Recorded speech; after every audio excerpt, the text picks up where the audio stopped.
talking about macroscopic gesticulation and communication between cultures and media, we come to the situations where technologies would seem to be the pushing of the archetypal forms of the unconscious out into social consciousness.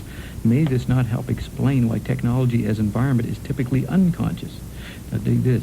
The interplay between environmental and content factors between old and new technology seems to obtain in all fields whatever. All technologies are collective unconscious. All art, science, and philosophy are anti-environmental controls that are ever merging into the environmental and losing their power to create awareness of environment. When arts fail to cope with the environment by being anti-environment, when they fail to do that, Doug, then there can be a shift to a rapid succession of innovations as ersatz or fake anti-environments. Now what that means, Mike and Doug, that if there is a shift to a rapid succession of innovations, that means whole cultures offering themselves in transformation mode. The revolution in any form, and through all the cultures, from Poland to England to Thatcher to Reagan to Africa to Cuba to Vietnam to China, all these are cultural gesticulations and communications offering themselves as anti-environment. But because it's an ersatz anti-environment, in other words, you can't be an anti-environment under Bob conditions, we are united since I won the electric election, right? Then that's why revolutions like this in China will have such a short lifespan, because the ersatz anti-environment phase is very short. Now, well, do you know when I talk about razzle dazzle, do you know what I'm talking about? yeah, it's a tiny little show that appealed to many people. Yeah, and it had an incredible little feature in it from Australia called the Magic Boomerang. Ah, yes, I remember. When the kid threw the boomerang, time stood still. Ah, that's interesting. Now, you know what? The boomerang is an ancient tribal artifact emphasizing the tetrad effect. You know, you take any artifact, you enhance it, it then obsolesces a previous artifact, it retrieves an artifact that was forgotten a long time ago, and when pushed to extreme, flips into its other. The boomerang was a simple dialectic flip syndrome. Do we have a technology that is appropriate for the tetrad, a four-level situation that retrieves the boomerang and has four elements rather than just going out and back? Maybe the Frisbee. Is a Frisbee a tetrad more than a boomerang? Do you get what I'm trying to say? Yeah, it's sort of a, monophonic boomerang. Yeah, like, I guess nice phrase. The boomerang is a triangle. You know, that triangle was visual space. The Frisbee is a sphere, a vibrating sphere like a UFO, and that is a visual expression of the UFO dynamism, which will be the content of electric conditions, the resonating sphere. So you could say the old form of authority was the pyramid, that's the boomerang. Now the reason the tribal peoples had a better awareness of, like our native cultures, and the Tibetans had a better awareness of the flip process, what they called chiasmus, was that their triangle had a gap in it. They took off the bottom point, right? And the boomerang illustrated that flip, whereas the West got trapped in visual Hegelian space and was triangulized into a dialectic and a triad. Now, the UFO is a resonating sphere, which is not the whole story, but it is an update on the conditions we live in. You get what I'm saying here? Well, yes, perhaps the UFO in its own, in its own reality looks like a boomerang, but from our eyes it looks like a disc. Yeah, let me see. I think what you're saying, it looks like a disc, but it acts like a boomerang. Yeah. No, for instance, the Earth is not a sphere. The Earth is a shaped like a coil. Yeah. Yeah, that's right. Okay, wouldn't hyperspace be a boomerang sense that it goes in one way and then it goes back another way? UFOs are seen to jump back and forth. That is like a boomerang effect that we're seeing. I mean, well, we see the effect of it leaping back and forth, the reversal of the boomerang, but it is visually seen to us as a sphere, a resonating sphere. That's what I meant by saying the boomerang was the hidden ground of the effect of the sphere is a boomeranging thing, instant karma. And plus, the term rang, it implies past tense, so it may go back and forward in time. Yeah, that's right. Good point. Yeah, it resonates in the past. Excellent pattern recognition there. The answers are often in the language, and you just pointed that out. Yes, boomerang. Boom, big bang. And it's an effect of the ringing acoustic space of the Big Bang. So boomerang. It rang, and the UFOs are still bouncing from the effect. In other words, they haven't located in visual space solidified like the Earth beings were for a long while. since the time of Moses till the amazing telegraph invention. You know what I mean? That's when visual space subsided and the pyramid had died. Okay, I have a caller on hold. Very perceptive comments, caller. Okay. Thanks very much. Bye. The show. We will go to one more caller. We will turn on Bob's mic, and let's go to it.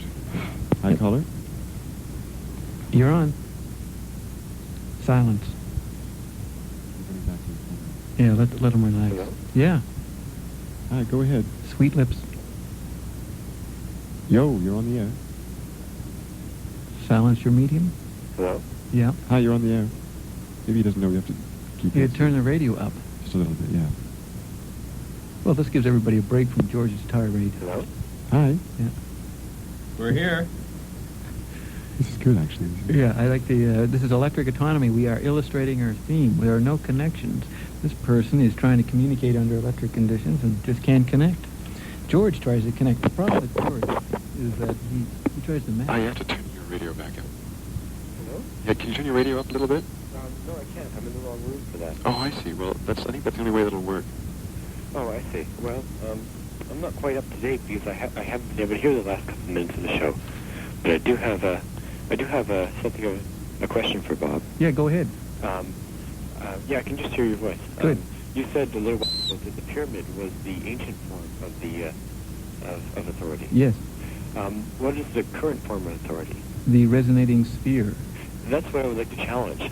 Go ahead. I would like to think that ever since the mid 1880s, when Nietzsche postulated the idea of the eternal recurrence, Yeah. that the ring is the modern form of authority.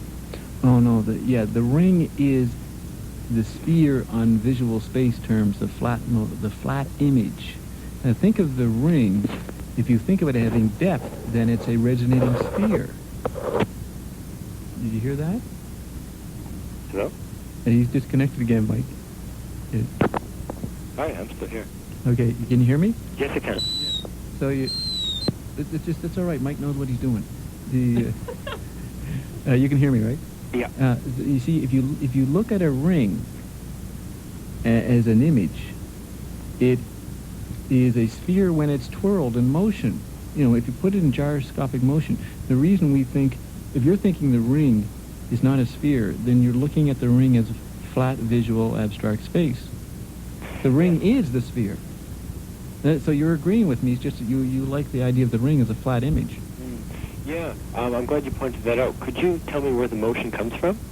It comes from light through affecting your retina.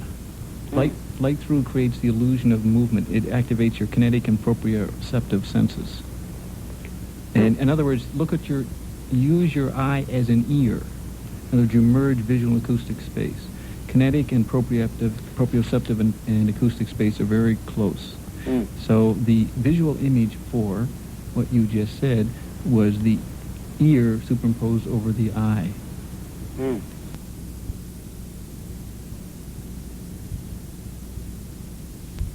In this article, John Massey said the problem of the artist today is to deal with the fact that we have no bodies. Now, there's nobody in Toronto talking about perceptually how we have no bodies other than me. They've been listening to me, okay? They've been listening to the discarnate state. All right, now here's the point, is that these guys, they can't afford individual artist space, so they got to put together some zone. It's a warehouse zone. You know, Toxic zone. What is it, Odessa-Hendeley syndrome. Make a warehouse and stick objects in there, obsolete as The heck. Odessa file. Yeah. Oh, the white Russians. So the point is they're making art objects. And the problem about November 22nd, 1963, as a visual image, is that it doesn't resonate.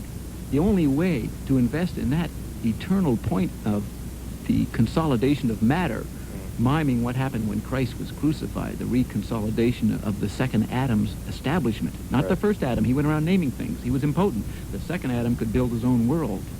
Things like fusion were to come, all right? So to have the resonance of that under electric conditions, you would not use a image. You would not invest in an image. You would invest in a man who he represents, and a woman. Bob is both a man and a woman and an animal, and an insect, right? All things, all nature plus. You'd invest in the resonating remembrance of that every second Wednesday. an acoustic resonance of the eternal meaning of November 22nd, 1963.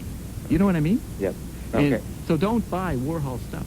Right. Warhol is an object, and objects don't deal with bodiless man. What happens to real estate when they pull down the wall? It ain't real anymore.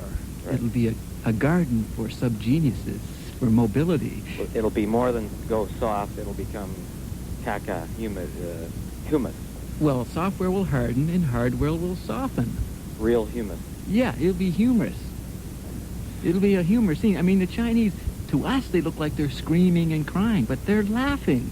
They can pick up Bob via satellite, and they know since the election on March 3rd, 1988, that Bob is in power, hence sweeping changes. Kidney. Democracy is a bloody parade. And so, It's a bloody the other parade. addendum is I worked with we were talking myth there for a minute. Yeah, you and, worked with a myth? I was working with a mythic icon, Robert De Niro. Robert Dean Robert De Niro. De Niro. In the ear. And Robert De Niro. And, You know. and Dean in the Euro. In And- one ear, out the other. And I said, you ever heard of Marshall McLuhan? And he looked at me and he said, the medium is the message. Yeah, right. Yeah, good. He was matching Mr. Kidney. He was matching with you, right? So did you make him? He was magic. charming, but you know, Bob, he's in another realm. He's Is that all? talking about solar government. He is? Well, you know, I mean, when you, Bob, hire, jet helicopters to go to and from lunch, Yeah. that's the level at which Robert De Niro works. Well, he is looking. You know that he was fascinated with the Pepsi ad. You know that girl, the one who's a very good AM singer? Right. You know the daughter? What's her name? The one who's in Alameda. Whitney. Whitney, yeah. Whitney. He was fascinated by her, but she rejected him. But Right. see, it's just like Frank looking for Gorby. He's looking for an appropriate image to invest his time with. Mhm. That's the identity crisis of Mythic. That's Right. the Mythic clash of images. These guys, as you notice, would have nothing to do with you. He's Look at- looking for complementary Mythic images to engage himself in. Looking for a good meal. A meal. Mm. Not a meal on wheels. No, a special meal, special menu. A meal on circuitry. A special menu. Well, so that's all he said? The medium is a message? He just parroted the line, the party line, and went on. That was it. Well, you know, Mr. Kidney, as you make these inroads, you know what your job is, and you've got to do a little more making. When they start matching with you, you say, no, global theater, not global village. Or say the medium is the mess age, not message, or mass age, right? Yep. You got to play with it. Oh, we did. We played, Bob. We played a lot. But anyway. that Okay, was- could you end off tonight with your Jack Nicholson imitation of Marshall McLuhan doing Donald Duck, pretending that Bob is not alive? You know, Ernie Kovac style. No, but I thought if someone can do a good Elmer Fudd, if you sing Elmer Fudd doing all the greatest Beatles hits, it works. You know. Oh, we're going to carry that weight for a long time. You mean like Russian radio? You're talking like the voice of Russia. That's right. That's right, yeah, shortwave. That's shortwave timber. The Chinese are going to be good at that. They're ducky, funny people, right? Don't duck, shout. We got to go, Mr. Kidney. Say hello to Mr. Napoleon of the past war. Thank you for the Indian. advice on buying and selling Warhol. Yeah, Warhol. What does that word say to you? It's the whirlpool, the whirlpool, But the you were social whirl. That's it. He becomes his name, Andy Social Whirl. That's what it means. Finder's fees, He Joe was- Picasso. He's like Ezra Pound. He failed. Good night. Night.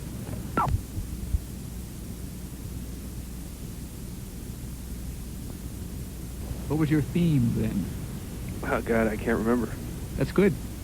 Keeping up with Bob, because Bob is not into forgetfulness. Really? No, that's amnesia. Yeah. See, didn't he make sense what I just said, right? Doesn't matter. Bob is not into forgetfulness. Which you did. No, I know. But I complimented you. So I contradicted myself. Yeah. But Bob is both, either or, and. Both plus, right? Plus or minus. Plus, and more. And more. Plus more. Yeah. Do you have a question for Bob? If a theme, a statement. And let's not have a question. Let's have a statement. Let's have a creativity here. A manifesto. One unit of creativity.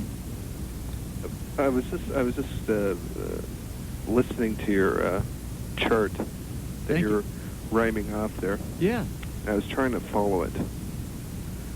But the only thing that really stuck out to me was myth. Yeah. And I was thinking about a statement that I read in Robert Persig's book Yeah. about mythos over logos. Yeah. You got it. It's the right track. Continue. And then I was trying to think, what is that mythos over logos? What does that mean? Well, mythos was the Greek word for word. The meaning of mythos in ancient Greek times was word. Mm-hmm. The word mythos meant word. Now, because they were just beginning to be involved in visual space, they became word-centered. Now, the logos was their balancing term for a verbal universe. It was sort of the whole word involving all the sensory life, which was their heritage from pre-alphabetic days, the Homer's encyclopedic buzzing tradition, right? The oral culture preceding the Greek alphabet. So mythos became logos, but logos came before mythos. But the content of one became the form of the other. I'm making it too simple. Let's put it this way. I thought it was vice versa, though. It is. Like mythos comes before. Logos, you're right. I just Yeah. wanted to see if you knew the stuff. No, you're right. Mythos is... They're actually the myths that they were they- involved with. Yeah, multisensory dramatic actions. Multisensory dramatic actions was the real being of the myths. But logos was word-centered, all right? Mhm. Now, we've returned to electric acoustic space. Therefore, myth would take over again. But not myth as a drama that you see on the top of a mountain or in the sky. Mhm. Because as they moved into visual space, the Greeks had myth as a stage on which they watched the drama of the gods, which was the projections of their own Bob energies and pink battles, right? Now, today, the myth has not a proscenium arch, does not have a stage to watch images. We have ourselves to act out our own myths. Hence the personalizing of history by pinks and tiny and puny individuals, right? Mhm. Personalizing old, obsolete, continuous history. But the impetus for that is the mythic dimension of the electric space, where myth is the perfect expression of the Christian cross, the interval, where Reagan, as a mythic image, represents all of us, the whole world that we see back on ourselves. And we eat it. This is the gaping maw. The computer government eats its own content. So that's why charisma is defined by looking like or acting like a lot of other people. So the myth is both the content and the form now. That is where the meaning of the word makes the market. The word is the old logos, the old software, the old verbality of the visual space as business content. That's why businessmen, as Frank is interested in, businessmen are interested in ideas, the old logos, the old word-centered image news act that we're perpetually involved with today. But the real form of that logos is the new mythos, mythic, discarnate man, which is super angelic everywhere. You are discarnate. You are mythic. You are eating and gaping on your own content. Therefore, you have an incredible superiority complex. Okay? And that's why you have these pink authors featured a lot in Dimensions magazine and the whole field of New Age literature, hoiking up silly little titles called Gods and Goddesses. You are your own gods, hoiking up these old ancient Greek dramatic entities as visual logos echoes for people to think that they are not mythic. There is no image that's appropriate in past culture for the mythic situation we live in. Myth is a social pattern, and the meaning of the cross is that it is an interval, a gap between the inner and the outer. Now, the old inner and outer of old nature has been subsumed, as I said in my chart. The universal government collapsed. The new gap is between the daily hallucinating and making of our supersensory state with, as its content, the interval. All right? And the only way to do that is myth. And I really appreciate you asking about myth, because myth is what I've been trying to talk about. Many weeks ago, I said Bob is a myth. But I am the ultimate point of that myth because I'm aware of it. I've realized the recently achieved forms of consciousness. In other words, I'm conscious of the mythic state we live in, and to define that mythic state takes weeks of on-air programming. You know, I mean, you've listened maybe before, but you're going to have to listen some more to figure out what I meant by what I'm telling you now, right? I will continue to answer your question or your statement for many months coming, because you hit the point, the difference between mythos and logos. And as you notice in my chart, I had there the final phase was under technological government of the satellite. The stage was mythic, and the secret government was the second coming. The second coming is you and sub-geniuses alike. As far as mythic goes, so is that, would you describe that as maybe imagination? Ah, good point. That's the next theme. First of all, I want to say that Joseph Campbell is being waked up as the authority on myth, and he's talking the old myth. He has no understanding of what Marshall McLuhan meant by myth, and Marshall was the closest to what we're talking about. I once asked Campbell what he thought of Marshall, and he got mad at me. Just for mentioning the word. They know who they're competing against. But your word imagination, you know what imagination means today? It's not Coleridge's visual or auditory imagination. Nothing to do with Coleridge or Northrop Frye or any postmodernist spin-off of Roland Barthes. Imagination, this is the definition of it. Imagination is that faculty that is not embedded in any sensory operation or any extension, technological, of sensory operations. Imagination is not embedded in anything. And that's what I mean by Bob is the supreme myth, because he's not embedded in the discarnate state. He's articulating it, resonating with it, but he's not embedded in it. That's why I'm a Catholic. I can put on the past. So if you, when you think of, for instance, the Greek, the Greek myths. Yeah, those are when those people thought of them, they weren't actually using their, the environment, their senses to, conjure those myths up in their mind. Yeah, their mind was a visual stage. See, the effect of the alphabet was to create an internal visual stage in their mind and have the gods act out on them. They were just beginning to interiorize a sense of self-conscious mental space. But they were trying to imagine something that it didn't involve themselves. That's right. They were separated from it. That's the point. Yeah. Yeah. Whereas today, we are our own myth making function every day. That's why Western movies still resonate, or detective movies, because in a Western situation, when you're on the frontier of many borderlines, you have no identity. Every day, you have to forge a new identity. You have to make a new myth that day. So you're dramatically involved in the mythic energies. You are not reflecting back or mirroring them. You are creating myth every day. That's why everybody is so full of themselves today. All levels of people on today's society, all levels of ignorance and pinkness, all have incredible sense of their self-worth. So it's just a reflection of themselves, really, that they're living mythically. Yeah. Actually, I'm not putting them down for that. It's just the problem is they look pink because they're not aware of why they have such inflated self-worth. They don't know they're mythic. Is one of your big complaints about people that they don't try to get outside of themselves and view the world differently, other than viewing it through their own self-reflection?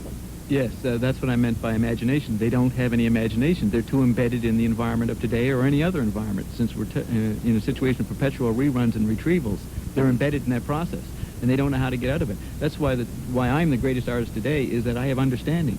And understanding is the only means to survive in an objectless, bodiless world. Where do you buy that stuff? Here, Wednesday night. No, it's free. We gotta